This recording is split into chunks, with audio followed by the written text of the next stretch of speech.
My name's Dave DeBow, founder of MoneyPartnerFormula.com, and this show is built for everyday real estate investors who are actively doing deals and looking to scale using other people's money. So if you're an active real estate investor and you want to get featured on this show to talk about your own real estate and capital raising experiences, then just go to daveinterviewsyou.com. Now let's get rolling with this episode, and remember to subscribe for daily interview content. All right, guys, welcome to Property Profits Podcast. I'm your host, Bryce Kaminsky, filling in for Dave Dubow. And have you ever fallen victim to shiny object syndrome? Have you ever maybe bought too much too fast in trying to keep up with other investors and their deal counts or whatever the next new thing is? Well, today on the show, I've got Gabrielle Simmons from I guess we didn't catch that. She'll let us know where she's from. It looks like, if you're watching on video, the back of a truck, because she's a truck driver / real estate investor. She's working with her business partner and her life partner there to figure this thing out. Gabrielle, welcome to the show. Great to have you here. Thank you. Thank you. Happy to be here. Yeah, so I'm going on a limb and saying you're probably zooming from the back of it looks like the back of a truck, like a back of a or something like that. I'm in my sleeper, so that's the top bunk that I don't use. So just hanging out in my little studio apartment, as I call it. And whereabouts in the country are you today? Somewhere in Georgia. There you go. So yeah, dry highways, hopefully. Now, real estate investing, it starts in a bunch of different ways. So you're truck driving, and for a lot of people that could be the whole thing. They just, oh, I'm a truck driver, and they'll do that for 40 50 years and then retire or whatever. What got you into real estate? Why real estate? What got you excited about it and ultimately in the game?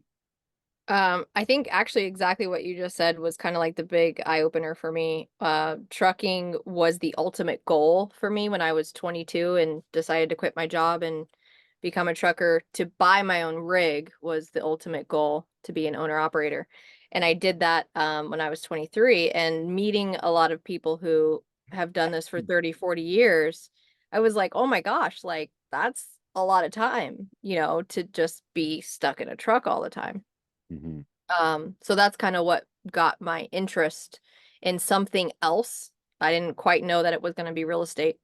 Just anything. I started researching how to invest money into things that can make me money, passive income.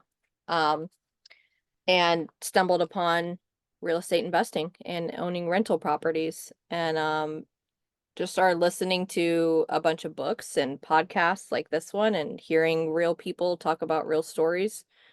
And then getting a little bit more into like how to run numbers, how to see if a property will cash flow, how to target a market, all of those things. Learned all of it from YouTube University and books while driving, and then started wholesaling. How did you decide with being kind of nomadic and being a truck driver? How did you decide where you were going to buy these properties? I initially wanted to relocate. I'm from Colorado Springs, Colorado. I wanted, during that time, I lived in my truck full time, but I wanted to relocate to Houston, Texas. So that's what I decided would be my target market initially, until I started running numbers and was very unfamiliar with the areas and decided to redirect my focus back to Colorado Springs. Yeah, because Colorado is not the cheapest market, but it's one of the most consistent markets that you can invest in. Like you're not going to be super surprised, and it's going to be relatively consistent, but it's not the cheapest property in the country. So you could probably buy it in other places. So did you end up starting your investment in Colorado Springs? Yeah. I did my first 2 wholesale deals while I was still trucking full time. Paid $0 in marketing. I didn't do any texting, cold calling, any of that. I just started by branding myself on social media and was able to land my first 2 wholesale deals. Yeah, and what's great about that is you can pretty much, like you did, from the truck, wherever you are, you find the buyer, connect the thing. And what was it like driving? Like the truck drivers make decent money, but to pull off a wholesale while you're truck driving, what kind of perspective, or because a lot of time I hear the story, I made a bunch of money wholesaling and then I went to work on Monday and it was really depressing because I was realizing the trade on time wasn't like the wholesaling money that I just made. So what Mm-hmm. was that like initially? Uh, Similar. My first wholesale deal from the time I started learning wholesaling to when I did my first deal was about 3 months. And my Mm-hmm. first deal, I made $8,000. And I had only worked on that deal, right, for like 2 weeks. And Mm-hmm. it was a matter of maybe a total of 5 hours between Yeah. calls and contracts and whatever. Um, so yeah, after that first one, I was like, okay, so I can make a lot more money doing that as opposed to trading my time, making sure these wheels are turning to make money. Mm-hmm. And so by the time I did the second deal about a month later and made another $11,000 on that one, I was just like, this makes no sense. I can't Mm-hmm. keep truck driving. I can't do it. So that really, I guess, got you more invested in real estate investing. And then usually the trajectory is something like, okay, wholesaling's good money, but it's not wealth. It's not gonna like, there's no retirement in wholesaling. That's another business to do. So I Exactly. guess then you started buy and hold or flipping property. What was the next step for you? Um, so at the same time that I stopped trucking, I bought my first duplex, Mm-hmm. house hacked it, back home in Colorado and was cash flowing like $700 a month. It was freaking stellar. Um, and I'd come off the truck to live in Colorado full time and do wholesaling full time. Now that Mm-hmm. first year though, I didn't do very well. Didn't spend a whole lot of money on marketing. I didn't spend any money on marketing. I partnered up with a dedicated buyer and became their acquisitions manager. So they paid for all of the marketing. I just had to handle leads. Um, and so the first year I closed like 15 wholesale deals and made like 50 grand. Mm-hmm. So they were very small deals. Mm-hmm. But then that second year, so I'd already had my duplex. But then I started focusing on more how to build my portfolio of uh, you know, More profit earning duplexes or something property. like that. Yeah. Yeah. So then I learned arbitrage, and within 3 months I got 4 Airbnbs, all of them, through arbitrage, and that was stellar. That was great for a while. For Mm-hmm. for about almost 2 years. That was really, really good. Um, so I had those going, and then I started accumulating more rental properties through utilizing subject to and seller financing. And those became my like main ways to acquire properties. So that leads us up to a position where it's been a couple years, you're doing some things. What happened that you had to liquidate the portfolio, downsize it, and reset? A series of things, but definitely the interest rates going up. Mm-hmm. That changed the wholesaling environment drastically. Yeah. So the dedicated buyer that I was working with in 2021, he did 73 flips, of which 43 of those were wholesale deals that I sold him. Mm-hmm. So 2021 was amazing, killed it. 2022 was great up until June when Mm-hmm. when the Fed, announced interest rates going up. At that point, he had so many flips that were active and could no longer be sold for what we thought they were going to sell for. Mm-hmm. Uh, that, their business slowed down drastically. Therefore, mine did too. Being a wholesaler who operated in a different way of not having a email list to blast out, that helped me in a lot of ways. In this case, it hurt me at that Mm-hmm. point because as I was getting deals, I didn't have a buyer that I trusted, right, to send them to. So that was the start of me realizing like, oh crap, I gotta adjust some things.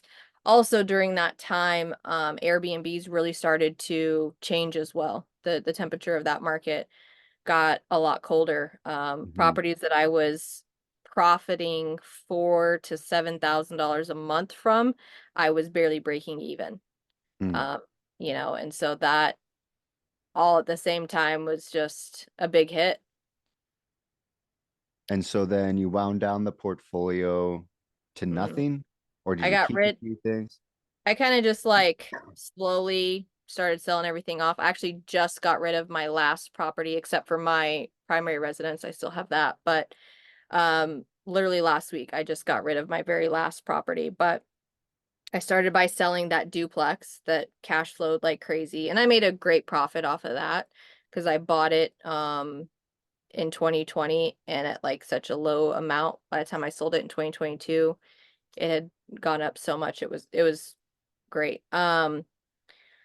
Sold off the duplex, closed out all of the Airbnbs, within like 6 months. I kind of, at the end of the leases for those, closed those out. I had some land, sold that off.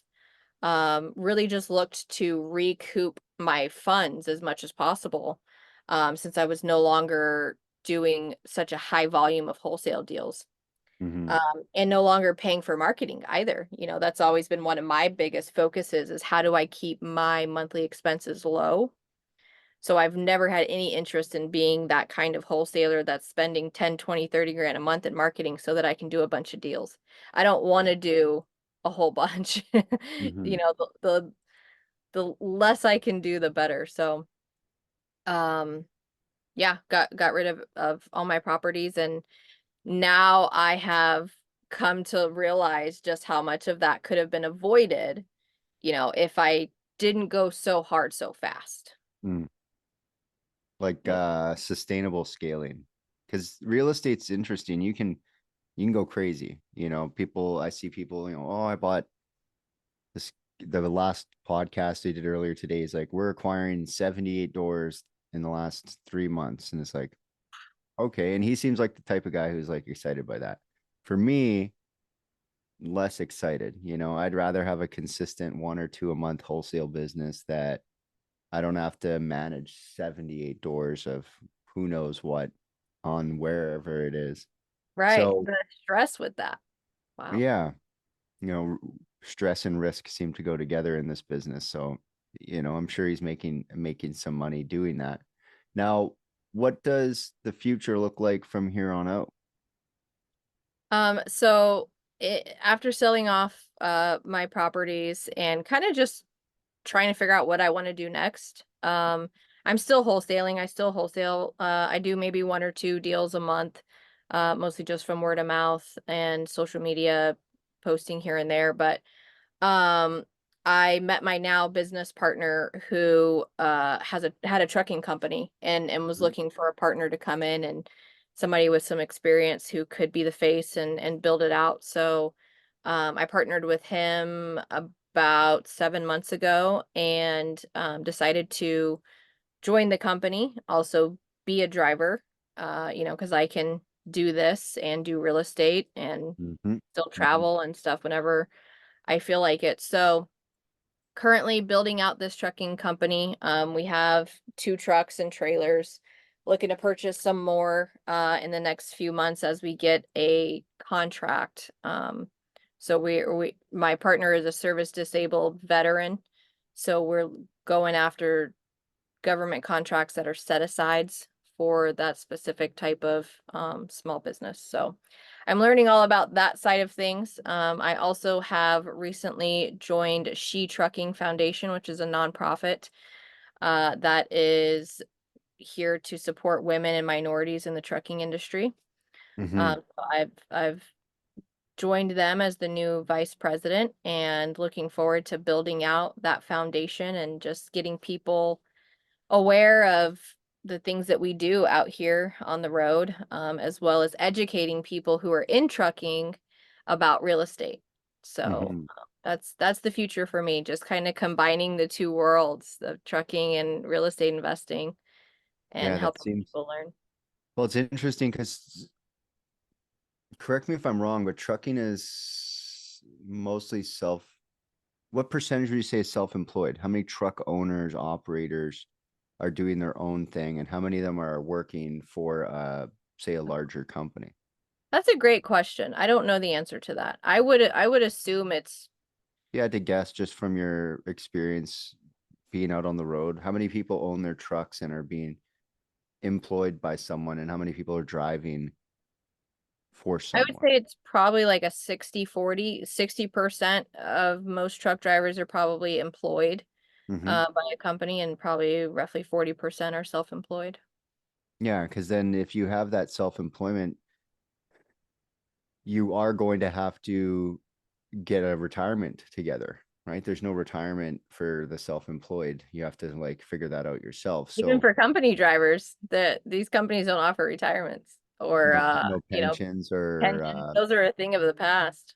there you Um, go. yeah. So it's interesting because I had another guy earlier today. He's an anesthesiologist, a nurse, and what he wants to do is partner the whole doctors and real estate so that they can have that same kind of retirement and diversify their income so that they don't maybe have to take so many long hours knowing that they've got some rental income coming in or some wealth coming in. So to the same tune, maybe I Same. don't take that extra leg and that extra load, and I just am more rested on the road. I can be a better driver and not be so worried about making all my money in one position. So that's definitely interesting. Now, with with all the things you've done in real estate, the up and the down, and now building it back out, especially with now pairing it together, what would you say your unfair advantages? Something that comes easy to you that other people might find difficult to do. Hmm. Um, I've always said it's my ability to connect with people. Um, I very and I learned this through real estate. And as a wholesaler, you understand like there are situations that some people, I mean, I have capital partners, I have buyers who I can't take them into a seller's house because they're gonna show their disgust on their face, right? Or they're Mhm. going to judge, and like I'm just not that way. I genuinely love people, and I have a great ability to connect and share that with people, so they feel comfortable with me. And I think that's been why I've been so successful in especially in real estate. Trucking, it's not really required that I do so much of that, but I think if anything, that's my unfair advantage. Yeah, the human nature of things. So, how do you typically finance your properties when you're buying? You said sub two creative financing. Do you raise capital for deals as well? So I actually was approached by a couple private money lenders that were referred to me through somebody who knew me from Facebook or deals that I had done in Colorado. So I have a couple private money lenders who we've worked out an agreement where we can do a 5-year term on capital that they loan me. So my seller finance and subject to deals, usually I just need the down payment, maybe a little bit of funds for fixing it up or furnishing it if it's that type of property. And so I just, borrow that from my lender. We have an arrangement where I pay 10% interest only annually. Well, it depends. So actually they're flexible. If it's a Airbnb that I'm putting that money into, I can pay them based on when the market is hottest for that property, and cut it up that way. Or I can pay them monthly, I can pay them quarterly, once a year or whatever. But um 10% interest only for 5 years. Nice. So, with the business, typically real estate investing, like you said, you pretty much started your business through your socials without having to spend marketing. You're creating, leveraging that $0 marketing avenues. So, what are some ways that you found to be effective on social that's getting you that kind of attention that you're looking for as far as investors, deals, partners, that sort of thing? Just being authentic, and I think that's something that so many people forget is actually what makes people like and trust you. not sitting here done up perfect with, hairsprayed hair and Mm-hmm. like the whole nine that people try to do to appear a certain way. I post real stuff. I post funny stuff. I post probably some inappropriate stuff sometimes. I post, about what I know and what I do as well. And I think that's been why I've been so effective through social media and being able to connect with people. So with the everything as far as like the trucking and the real estate's concerned, how do you find the balance between the two for people who are thinking about being a trucker and doing real estate? What would be some tips for people who want to get started? Obviously, you've got the rolling university, like get online, listen to some stuff. You got a few minutes in the car. But other than that, what are some tips to actually get in the game? Because listening to stuff, reading stuff, that's awesome, very important. But what was it that got you in the game, and what are some tips you can get to people who are driving and thinking, I want to get into?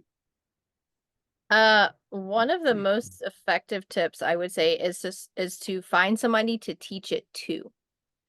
They say iron sharpens iron, and I started that way. So, at the time I had a boyfriend who I would talk to about like, hey, so this is what I learned today. And Mm-hmm. having to articulate what I thought I was absorbing made me learn it so much faster and made me more comfortable with speaking about it.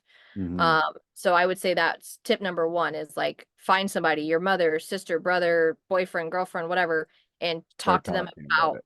yeah, what you're learning and what you're doing now as a real estate investor wholesaler. And then get on the phone. Like I started by just going on Zillow and looking at for sale by owners and Mm-hmm. calling people and getting cussed out and sounding like an idiot. Yeah. And it's fine. Like it's necessary. But then I got comfortable with it. And I also very quickly decided that cold calling is not for me. Yeah. It's So not, there are people who make good money in that. It definitely is a skill. I don't mind doing the cold calling. However, you are right that, not everyone wants to get a 50% offer on their yeah. property, and maybe not so excited about listening to that or even talking to us after we give them that offer. So thick Yeah. skin, but yeah, figuring out that's interesting. Like figuring out what you don't want in real estate, because there's lots of strategies. Like you were talking about shiny object syndrome. There's so many different things: land, buildings, multifamily, wholesaling, flipping. There's a bunch of different ways to cut it. It's like figuring out what you don't want, I think, is Mm. as important as what you do. So if people want to connect with you, they want to find out more. If there's truckers listening to the episode, driving along the interstate, how do they find you? What do they do? How do they connect with you? Yeah, and I'll definitely be sharing this, so there will be lots of truckers listening. There you go. Everyone can find me on IG, Instagram. I am Investor Lady G or hashtag Trucker Lady G. You'll find a bunch of my videos and stuff there too. Facebook, Gabrielle Simmons. I'm the one with the pink cape that says I do all things real estate. That's my cover photo on Facebook. So There you go. yeah, happy Should to be connect. easy to find. Yeah. Well, I really appreciate you stopping by, and yeah, another interesting episode. It's been an interesting day of interviews today, and this one is just as interesting as the last. I really appreciate you stopping by. Yeah, thank you for having me. No problem. And until next time, guys, we'll catch you on the next episode. Hey there, I really hope you enjoyed that episode. And as always, if you want to listen to more daily interview content, make sure you subscribe. And if you're an active real estate investor and you're doing deals and you'd like to get featured on this show, then just head over to daveinterviewyou.com. Now at moneypartnerformula.com, we help real estate investors to create a process for predictably getting capital so they can do more deals without relying on hard money lenders or the banks. We do this by building them a private capital marketing system. Now, if you want help turning yourself into a big money capital attraction machine, then book a call with our team to see how we can help. Just visit moneypartnerformula.com to find out more. All right, take care, and we'll see you on the next interview.